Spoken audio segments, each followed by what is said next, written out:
Hello and welcome to this discussion on a book called Half Lion, which is about p.v.narasimharao's legacy, his political legacy, written by Vinay Sitapati, an academic who teaches at Ashoka University. More than that, Vinay has been a journalist. He's been writing for the Indian Express for some years. So welcome to our show, Vinay. And we also have to discuss the book Sanjaya Baru, who needs no introduction. He wrote one of the best-selling books on Manmohan Singh, the accidental Prime Minister, and Manmohan Singh was Narasimha Rao's shagird, if you will. He learned politics under Narasimha Rao as Finance Minister. And Sanjaya Baru has also been editor at various newspapers, was media advisor to Manmohan Singh. So let's begin this discussion with Vinay Sitapati making some opening remarks. So Vinay, tell us 3 or 4 key things, key insights that come out of this book. I've read this book. I'll ask questions later, but I want you to outline what you consider are some of the key things that come out, which are not known about Narasimha Rao. Well, the central puzzle of the book is how does a man with no power, a man who had the charisma of a dead fish, As Jairam Ramesh puts it, a man who is unloved by his people, who is broadly hated by his party, and who is a minority in parliament, bring about this kind of transformation. And the transformations in specific I focus on one is on economic reforms. I mean, I chart in explicit detail how Narasimha Rao was not just a micromanager, but went out of the way to cover his tracks. I reevaluate his role in Babri Masjid, but I also focus on lesser known things about him. In many ways, he is the father of India's welfare state, along with liberalization, improvements in education, in health, in rural development, in employment guarantee. Many of it, including some of the flaws, are traced back to Narasimha Rao's time. I talk about the fact that when Narasimha Rao dies, Atal Bihari Vajpayee, who gave permission to explode nuclear weapons in 1998, calls Narasimha Rao the true father of the nuclear bomb, and I have an explosive chapter here which talks about it. And also his sure ability in foreign relations. So these are some of the changes that I talk about, but I also talk about his negatives. So I talk about in some detail about his personal life, his adulterous relations, how he was a distant father and he could be quite vicious to his enemies. And I also talk about the fact that... And how he all too easily as Home Minister when 94 riots broke out, just surrendered his authority to an Arun Nehru who calls him and says that the police will report to the PMO. So the book doesn't mention any names, so I want to be very clear about that. That the book mentions that he got a phone call from someone close to the PMO on the evening of October 31st, asking him to stand down as Home Minister. But I also point out that he had to choose between his legal and constitutional responsibility as a Home Minister, where the Delhi police reports to him, and his role as a congressman. And he chooses the latter over the former, and I call it his vilest hour. Now I think all congressmen bear responsibility for turning a blind eye to what happened on October 31st onwards, but only one of them was Home Minister of India. And what about Babri Masjid? So on Babri Masjid, again, we can have explicit detail, but the short point I say here is that in the lead up to December 6, 1992, there were 2 demolitions being planned. There was a demolition of Babri Masjid by the BJP and the Sangh Parivar being planned. And there was a demolition of Narasimha Rao being planned by his enemies in the Congress, who were in his own cabinet, notably Arjun Singh and Sharad Pawar. Narasimha Rao knew that, and one of his biggest problems in November 1992 was that he was damned if he did, damned if he didn't. If he imposed president's rule, there was a risk that his own party would not back him. There was a risk that the Supreme Court would call it illegal. There was a surety that the BJP would pull a no-confidence motion, saying that, look, the Article 356 applies only when law and order breaks down. And law and order hasn't broken down, and we promised to protect the mosque. On the other hand, Narasimha Rao didn't really trust Kalyan Singh. He knew that if he did nothing, there was a risk the mosque would fall. So I point out in detail how he had back-channel talks to try to protect the mosque without imposing 356. It's an error of judgment. He trusts too easily in these Hindutva forces. He meets Advani, Singhal, everyone, Shankaracharyas, and once all 3 leaders put together. Yes, all of them promised. So it's an error he makes in judgment, but it was an error he made when he had very few formal options. In my opinion, my historical judgment, the only Prime Minister who would have said, I will ensure that the mosque is protected even if my own government falls, is Jawaharlal Nehru. No other Prime Minister would have made a different decision from Narasimha Rao. And again, the facts speak for themselves. In November 1992, all the people today who are saying, I told you the mosque would fall, didn't say it. Narasimha Rao's own cabinet was playing both sides. The Supreme Court refused to give Narasimha Rao receivership. The governor gave Narasimha Rao his opinion that the mosque was not under threat. And Narasimha Rao... And Kalyan Singh said no shoot at sight order. Yeah, and Narasimha Rao was desperate to catch somebody else on whose shoulder he could fire 356.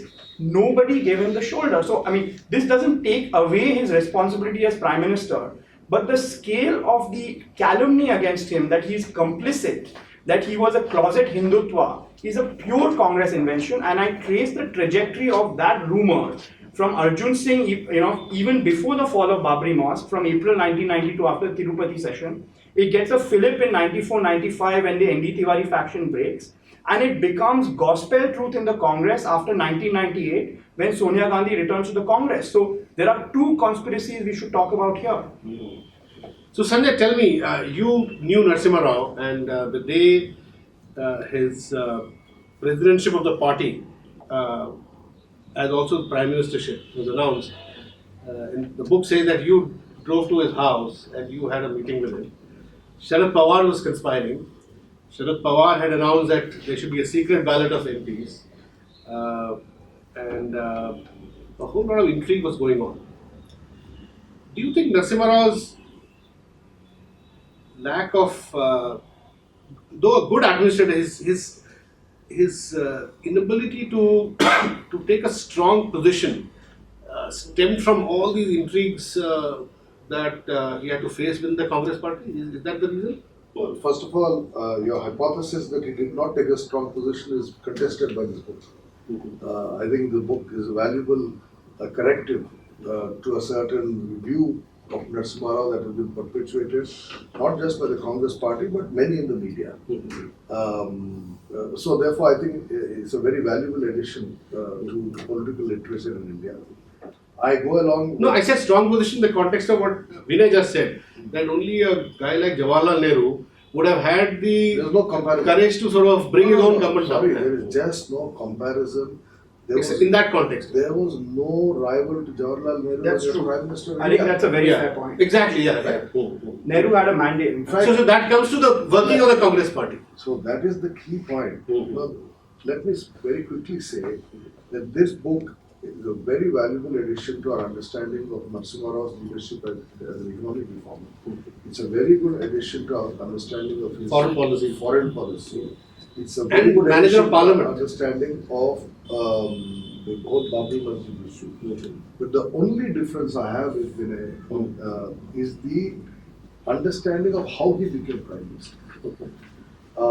The general view in Delhi that has been perpetuated by the Sonia Gandhi crowd is that Narasimha Rao was chosen by Sonia Gandhi, that he had the blessings of Sonia Gandhi. For example, even Jairam Ramesh in his book makes that point.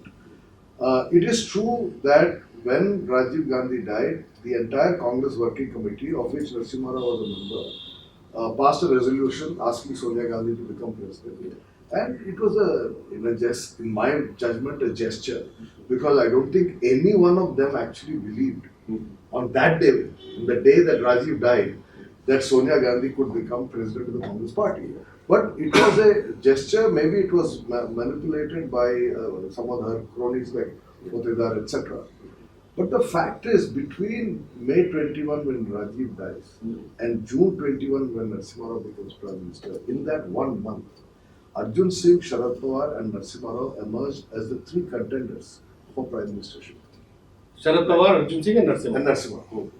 The fact is, Sharad Pawar had only the support of Maharashtra MPs. The fact is, Arjun Singh had only the support of MPs from some of the North Indian states, not even all of them from Madhya Pradesh or his own state, a few MPs from Uttar Pradesh and a couple of other North Indian states.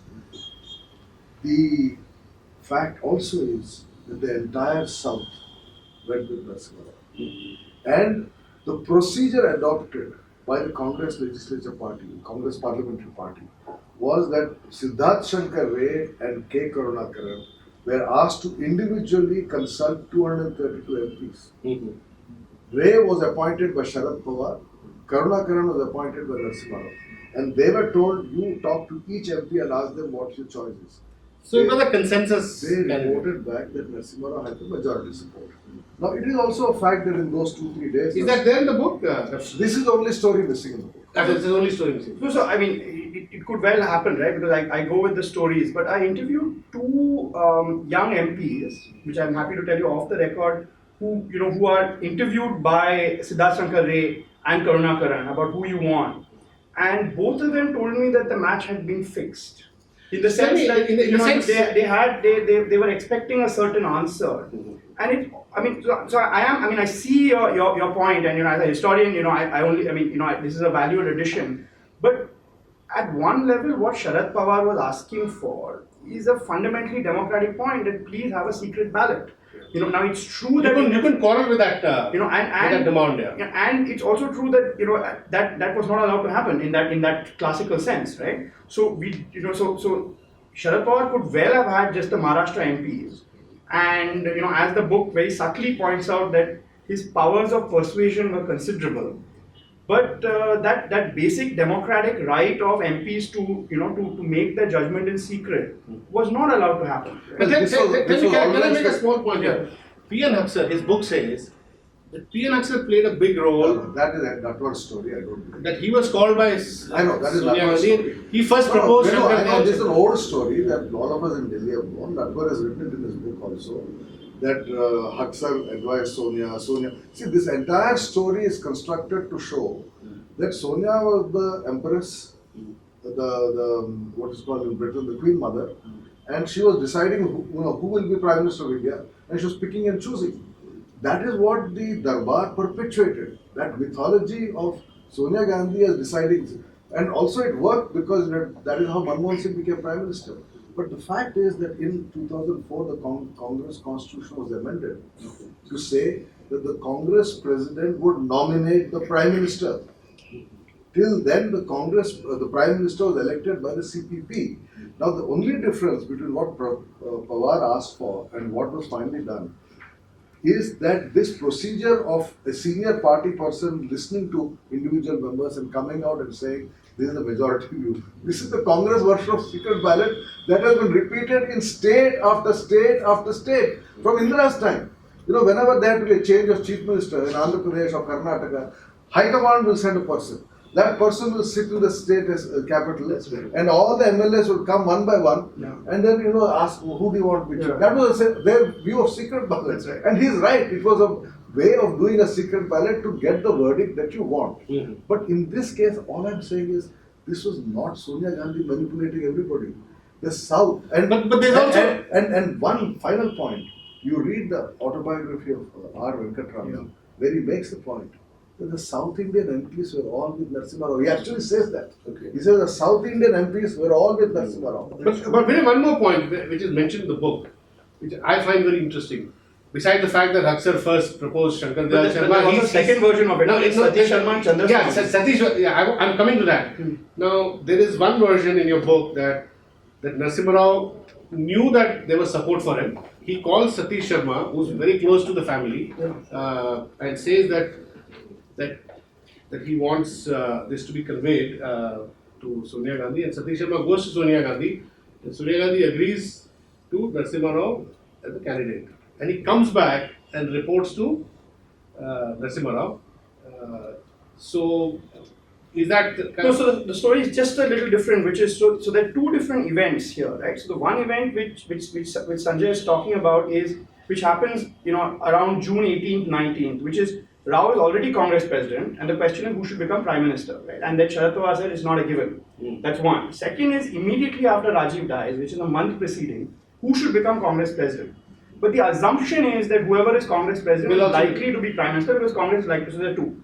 Now within the story that I have in the events May 21st to 28th, and again, when it came to, and again, as an academic, I follow the story, right? So I mean, and when it came to the Natwar stories, Narasimha Rao's family believes that it's true. You know, Jairam Ramesh believes it's true, and many others believe it's true. But so that's what I have to go by. And immediately afterwards, Satish Sharma, who doesn't know of this conversation, tells me that Narasimha Rao gave him a call to say, let's meet for tea.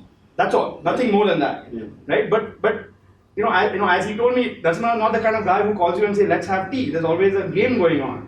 So he meets Sonia Gandhi, who is the grieving widow of his best friend, and also suggests Narasimha Rao's name. This is what he told me. And Sonia Gandhi is already obviously thinking of it. Now, there could be other inputs that were given, all of that. And she kind of consents. And then Satish Sharma goes to his farm, where Narasimha Rao is waiting. And he's talking in Telugu to Satish Sharma's mother, they were from, they've spent time in Hyderabad. And also there present was Chandaswamy. And I actually interviewed Chandaswamy extensively. And he was the most difficult person to interview for a very simple reason, that everyone I interviewed, I got their online consent for the courts. But here's a guy I don't think reads and writes in any language. So just getting his consent was a nightmare. But Chandaswamy is not a fly in the pan, not a man who only knows Narasimha Rao when he's Prime Minister. They first meet in 1971 when Chandaswamy is doing a yagya in Tirupati. And at the time, Narasimha Rao is a provincial chief minister.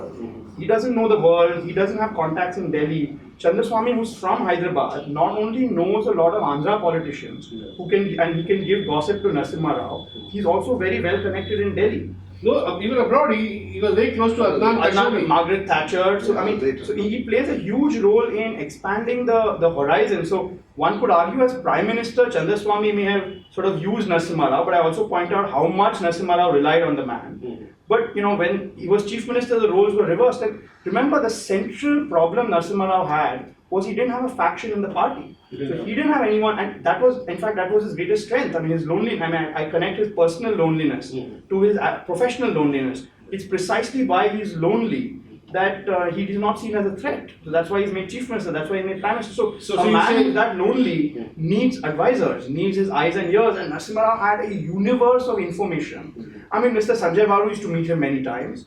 And Narasimha Rao, many of the juiciest stories here, Sanjay Baru has, and he has a really visual way of putting it. But this is like Narasimha Rao listened and talked to everybody.